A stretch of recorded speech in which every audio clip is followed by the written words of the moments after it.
দিয়েছিলাম এই বাসা পাইছিল আমরা স্বরাষ্ট্র মন্ত্রণালয়ের দরজায় লাথি মেরে দিয়ে এসেছি। আমরা কয়েকজন মিলে পুলিশের ব্যারিকেড ভেঙে স্বরাষ্ট্র মন্ত্রণালয়ের দরজা লাথি মেরে এসেছি।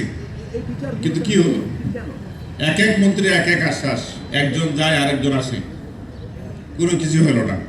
রাজু যে কথা বলেছে আমি তার কথার সাথে সম্পূর্ণ একমত। যে বিচারক এই তদন্তটা র্যাবকে দিয়েছে তার আগে বিচারক হওয়া উচিত। আজ পর্যন্ত বাংলাদেশ ইতিহাসে র্যাব সৃষ্টি হওয়ার পরে কোনো মামলার তদন্তই র্যাব করে নাই, কেন তাকে এই দায়িত্বটা দেওয়া হলো? আর এই যে একবার করে তদন্ত পিছাচ্ছে, তার মানে বিচারটাও পিছাচ্ছে। যদি সে তদন্ত রিপোর্টটা না দিতে পারে তাহলে অন্য সংস্থাকে দেওয়া হোক। দাদা যে কথা বলেন পিবিআই কে দেওয়া হোক। আমার মনে হয় আমি দুটা কথা বলতে চাই।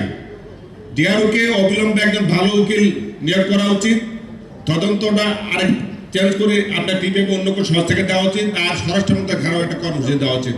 সবাইকে ধন্যবাদ।